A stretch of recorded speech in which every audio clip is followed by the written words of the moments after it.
Hello and welcome to the Pinnacle Mindset Chat Show. This week I'm hosting. My name's Robbie and my co-host Hez. Right. And this week we are joined by the awesome and inspiring Jono Poon. Thank you for joining us today. Thank you for the warm welcome. Thank you very much. Oh, thank you so much for giving up your time in this blistering heat. I mean, I think all of us are struggling here, I think. Yes. So, obviously, for the people at home who don't obviously know some of your work, tell us a bit about you. So my name is Jono and I'm a speaker, trainer, coach, mentor. But essentially what I do is just helping people become the best version of themselves. That's the ultimate goal in a way that I create more influential leaders.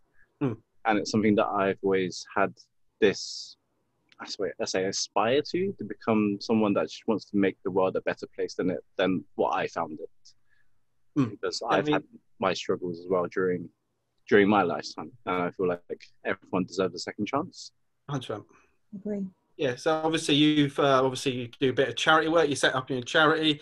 Obviously, we'll just talk a bit about that. So, what sort of your charity was it? What was its focus on? Shall we say? I didn't set up my own charity.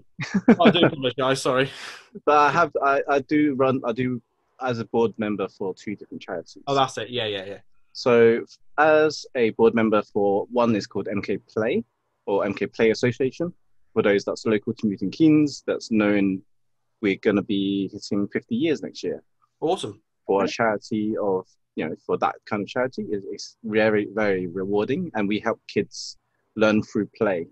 And that's through different learning styles, whether they're dyslexic, whether they've got colorblind or any other sorts of disabilities or anything, learning disadvantages. We help them learn through play.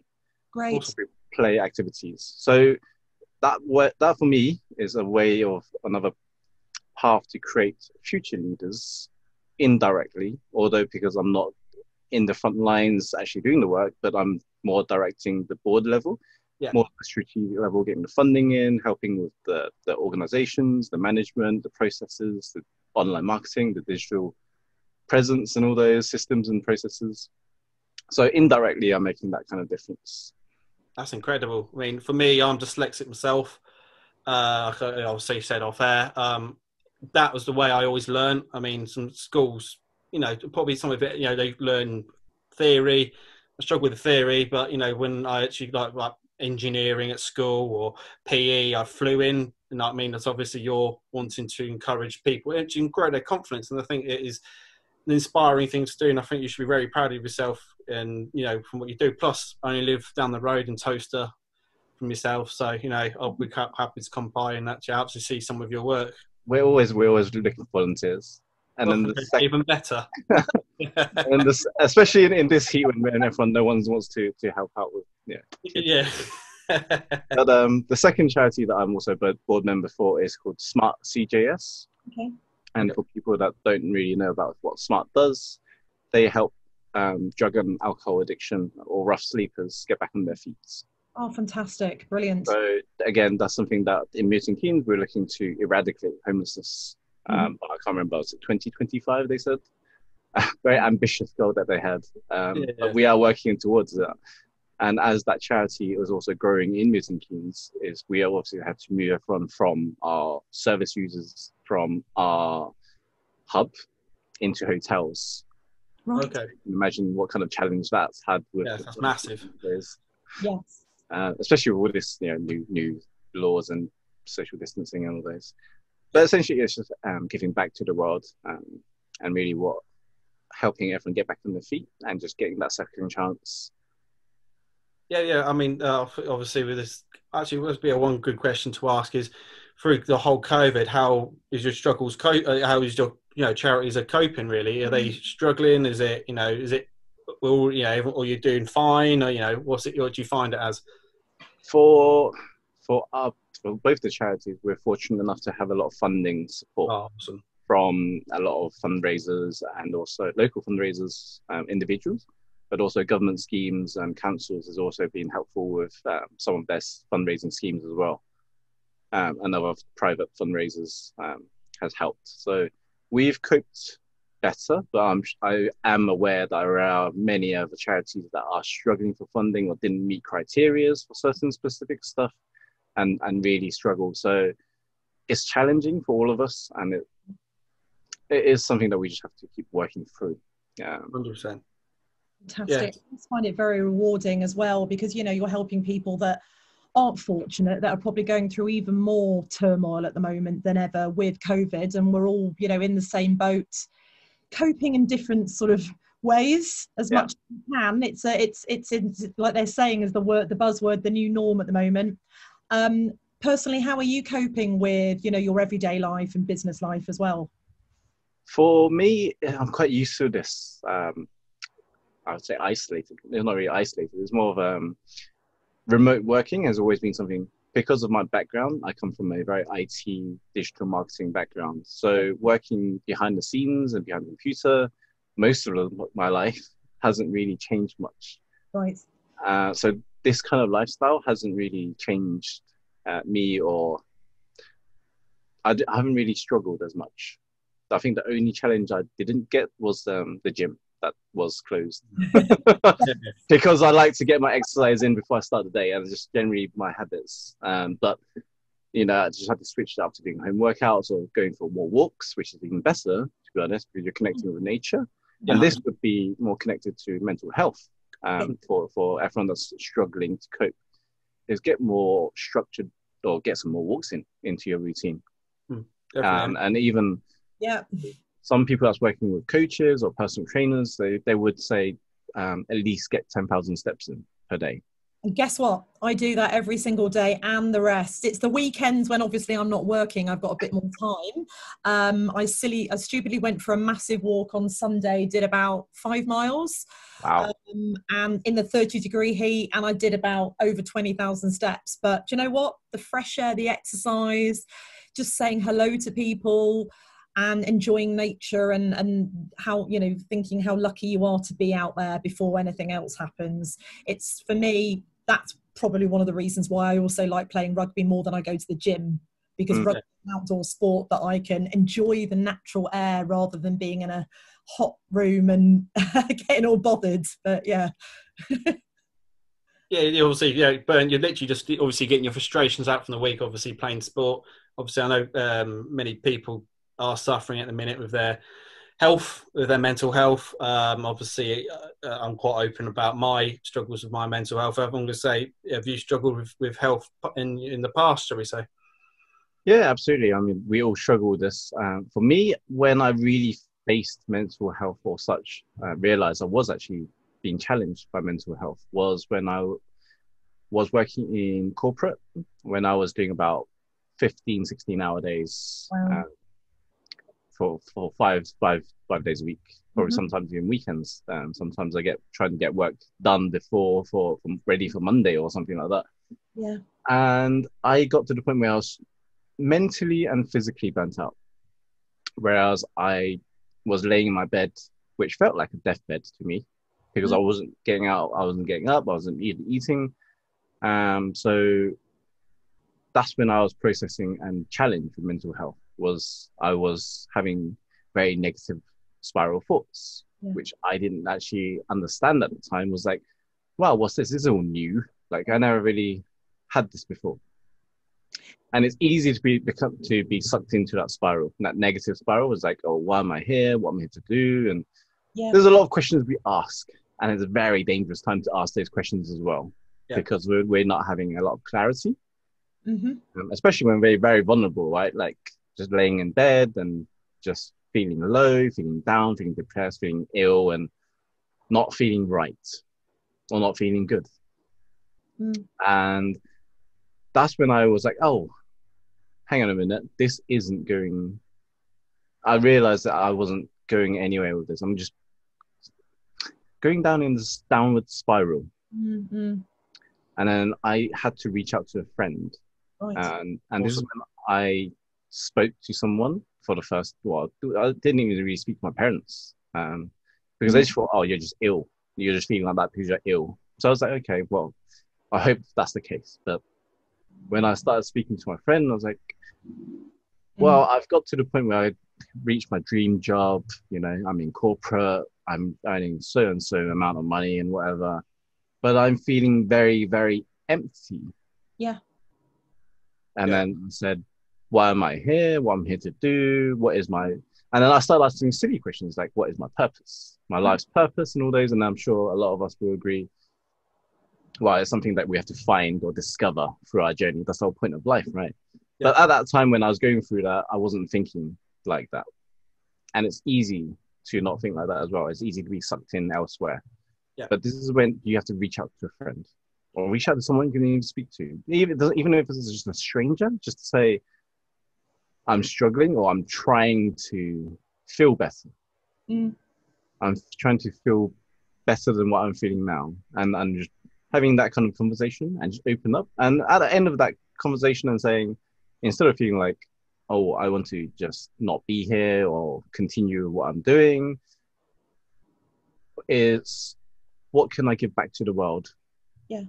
And right now, and what can I help everyone else doing? So I decided to look more, I did a lot more self-awareness, a lot of soul searching, and just asking, what is it that I really want to do in my lifetime? And if money is something that I'm chasing, because I was chasing a lot of the material stuff, because I was on corporate life. I was like, oh, maybe I'm saving for a house or a car or whatever, and all those kind of material stuff and buying fancy clothes or whatnot. And I was like, is that going to make me happy? But when I got the material stuff, I was just feeling even more empty. And I was got to the point was, well, it's none of that. So what else could it be? And it was to the point where I went back and revisited some personal development work. Right. And some of you may or may not know this person. It's Tony Robbins. Yes, I'm great. And he's a huge personal development. And for those that don't know who he is, he's the big 10-foot giant with the big teeth, smiley teeth. And I went back to one of his seminars because I've always studied his work for 7 years or 8 years now. And I just revisited some work that he said. And he said, the biggest thing that you can do when you're in that situation is give back to the world. But it's going through what contribution you are doing back to the world as well. It's, your fulfillment and your contribution, and help someone that's less fortunate than you are. And that's when I started to look at the being board members and what other difference. I was doing more charity work at some point. I was giving back. I was doing the Christmas hampers at Christmas and all those, and really giving those hampers to families that's less fortunate, that don't have the money to have Christmas dinners with their families. And at that point when I started building those hampers and hand delivering them to those families, and they said to me, I don't deserve this, or I'm not worthy of this, please give it back to whoever gave it to me. And because we had to remain anonymous, we had to say, this is someone that cares. Yes. Yeah. And and people just said, oh, I don't want it, I don't deserve this, I'm going to bin it. And I was like, well, you can do whatever you want with it, but this is from someone that cares, and just hope you enjoy the hamper and just have a lovely Christmas. Yeah. So it's just being able to give back to those that is less fortunate. And for me, for mental health, and how does that help? How to help to cope is realize what is it that we're struggling with right now. Are we really unhappy, and why are we unhappy? Is it because we're not hitting a certain goal, or we're not reaching a certain point of our life, we're not married at a certain age or whatnot, and social pressures? Some people was like saying, oh, you're in your mid-30s, are you not having kids yet? Why are you not married yet? And all those kind of things. It's like, well, as long as I'm happy, does it really matter where I'm at in my journey or my life journey? So those are the kind of questions that you got to understand, and not let other people dictate your life.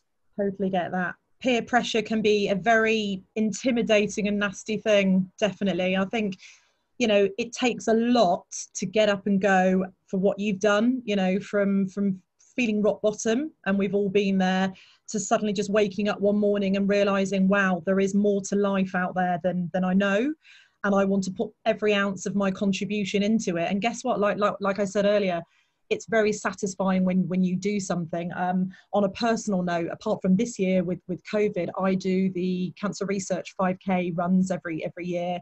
Wow. I've got X amount of medals just behind me. I won't get them out, but I've done it every year for the last 10 years. Fantastic. And an emotional but an amazing event, because you just rock up and you do about 10 minutes fitness and have a bit of a laugh. Then they bring ladies on that have either suffered or they've come into remission from any form of cancer. And then you go and do the run, and then you do the run, and every time I've done it, it's been in blistering heat, so I'm dying at the end of it. And then you get through that finish line, and you hear the crowd, and it's, you know, a bit like playing rugby. You score that first try, and you're like, yay, people are behind me, and I cry every time, because I feel like I've got a nice amount of sponsorship. I've met some amazing people, and I've done something satisfying for myself and for that particular charity. Mm-hmm. So I totally am 100%, you know, positive for doing, you know, the work that you're doing at the moment. Yeah, it's definitely, I think, as you know, if you're someone feeling down, you can stop and try to help someone across the road, smile to someone, you know. Even for one of my personal achievements is I'd done the London Marathon in 2014, and I did because my little brother's autistic, so I run it for the autistic charity, and it was during it, you know, come 18 miles, I hated kids. My knees, legs and knees like solid. And when I finished, and I saw mum and dad, and, you know, obviously my mum was very emotional. Well, she was a bit of a wreck, if I'm honest. And it wasn't until after I actually saw the impact and the charity explaining where the money's going. Obviously, you know, similar work to what you do, learning, teaching autistic kids in a certain way, and that joy, you know, even for someone watching this who's thinking about doing something incredible, just go and do it. I mean, we've all, you know, we've said we've all been hit rock bottom, and from, you know, what you said, Jono, it's that, yeah, it's inspiring from where you were at rock bottom, and you work your way up, and you've now given back. It's not just giving back a little bit; you're giving back so much. Yeah. I think for you, biggest satisfaction is a smile. That's it. I mean, even for everything that I do, whether I do a social media post, a video, or I'm speaking at a conference, it doesn't matter where I'm doing it and how many people I'm doing it to. As long as one person, it makes a difference to one person's life, then that's my job done. And, you know, as much as it is nice to speak to thousands of people and, you know, impact millions of people, whatnot, and all that stuff, is as long as one person's life changes through, you know, changes or makes a positive impact in their lives through my message, through that talk, through that post, through the podcast, for instance, through this message, then that's my job done. I mean, I couldn't ask for any more. Yeah, that's just, you're just an inspiration. Believe me, just in apps. Even now, I feel uplifted. I mean, obviously, yeah.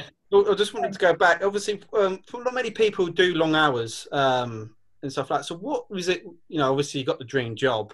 Was it more of the work or the hours that got to you mainly, or was it just literally that you thought that was where you wanted to be, but you still didn't have that fulfillment? What was actually the pin bit, or was it a matter of all of it? It wasn't hours, because I'm used to working 16, 17 fair days. enough, Those are normal time for me. It wasn't the job. The job was great. It was digital marketing. It was corporate. It was all great. But it was just at that time, I believe it was a message for my soul to do something else or to try something else. Yeah. And reaching the dream job wasn't really my dream job.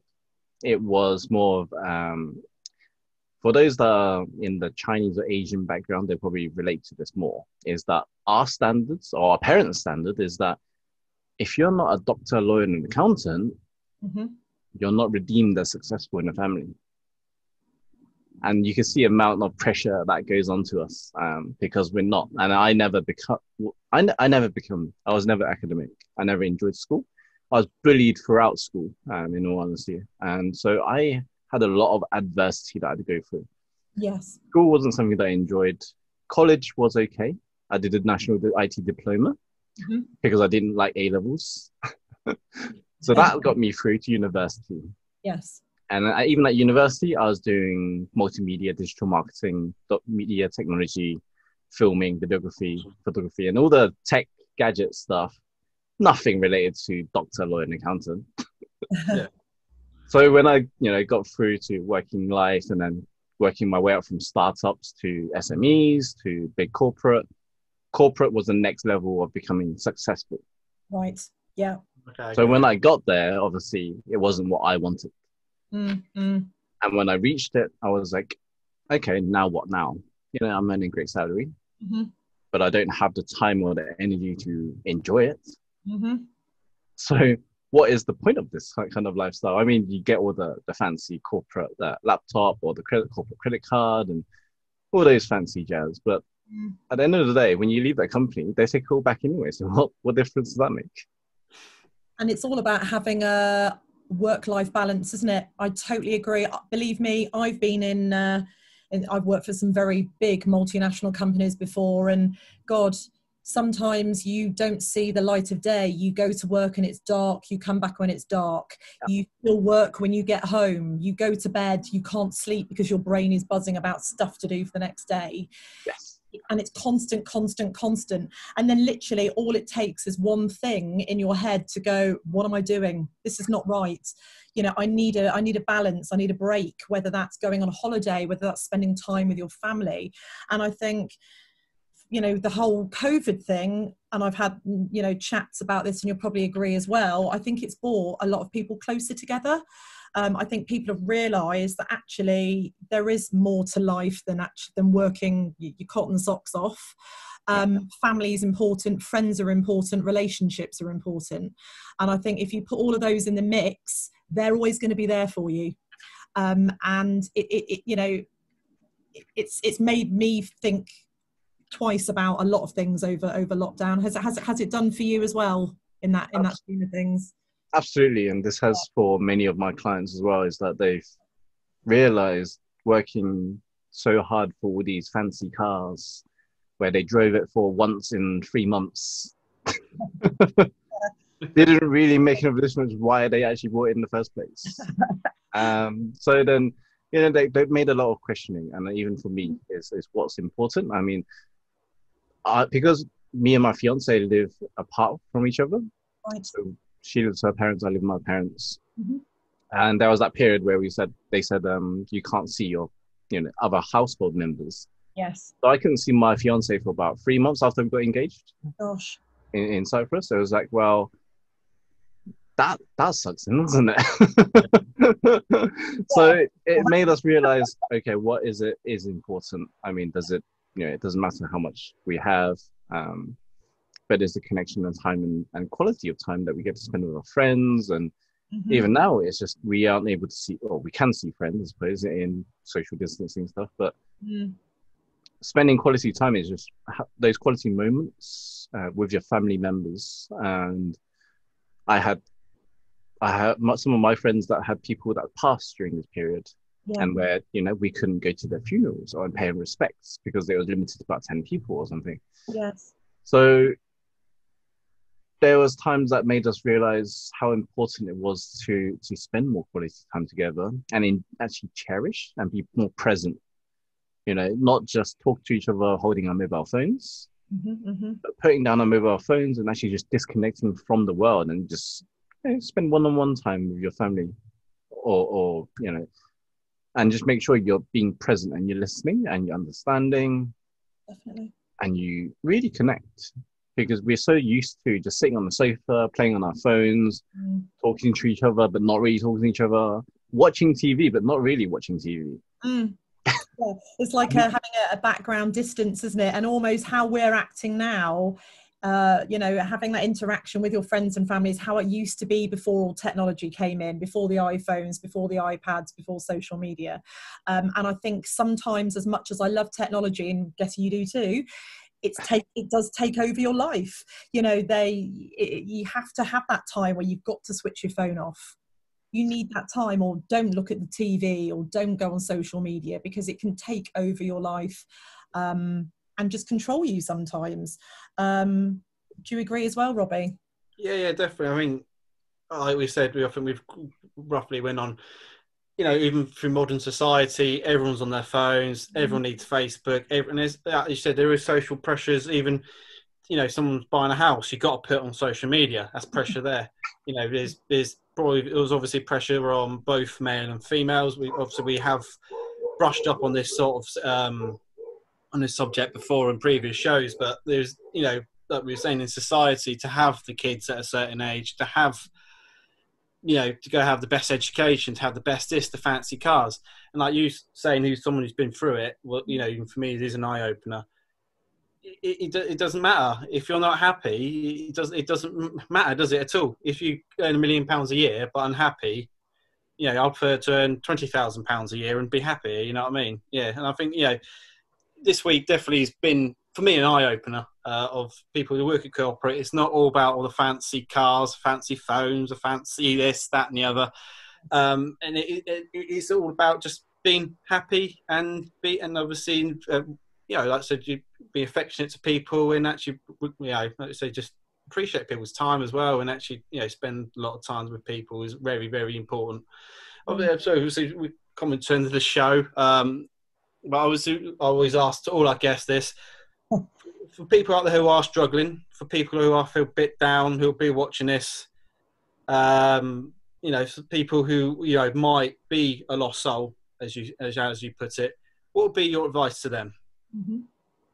Find those that are positive and uplifting, and remove those that are negative, and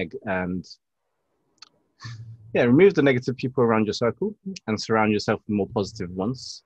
And if you don't know where they are, try looking out for them and you'll sense them. Those who complain less on social media and only post on on the positive stuff on social media, try and look out for those guys and ignore or remove the ones that's negative or posting complaints all the time on social media.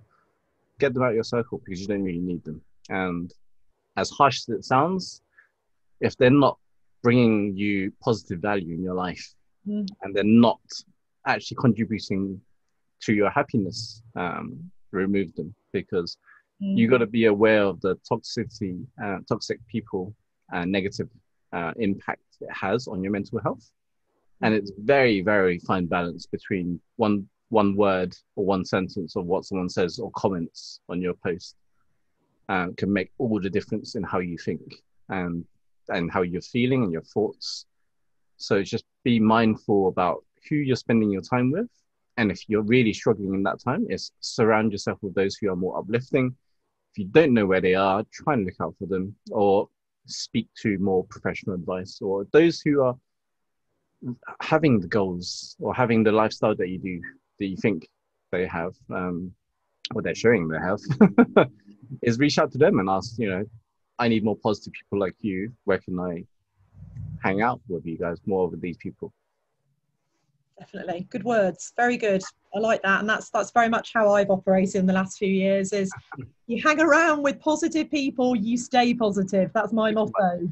Keep smiling if we can. Lovely. Like I said, I just want to say a big thank you for joining us today. Like I said, it sort of my mind's blown a bit because, for someone who had that life, wasn't happy, and you stripped your life back, found out what's important. And look, you're an inspiration now. And I think, like so with your talks and stuff like that, it's inspirational. And obviously, with your charities, how's best to get in, if someone wanted to volunteer, who's watching, what's the best way to get in contact? If they want to get in contact with me and find out how they can contribute more, then my website is www.jonopoon.com. Cool. As simple as that. Cool. That's, so thank you so much for your time today. Like I said, you're an inspiration, and I think Hez will agree. This is, for me anyway, been quite an eye opener because, someone as young as me, you don't see what you've given out. So I really appreciate your time today. Thank you. Just a few words again.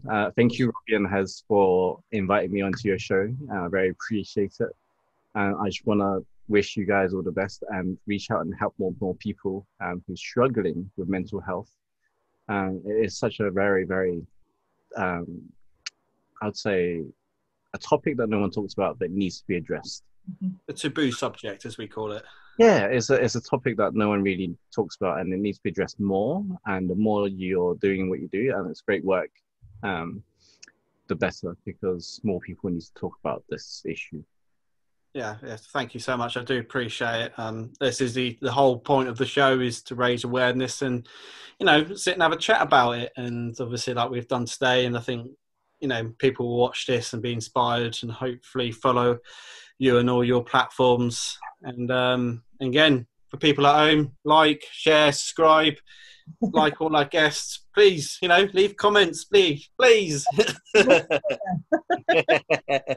Like I said, thank you so much for your time today. I know, like I said, I'm lost for words with that. You know what I mean? It's just been so inspiring. Like I said, I want to say goodbye from me, Robbie. Bye from us. Bye from Jono.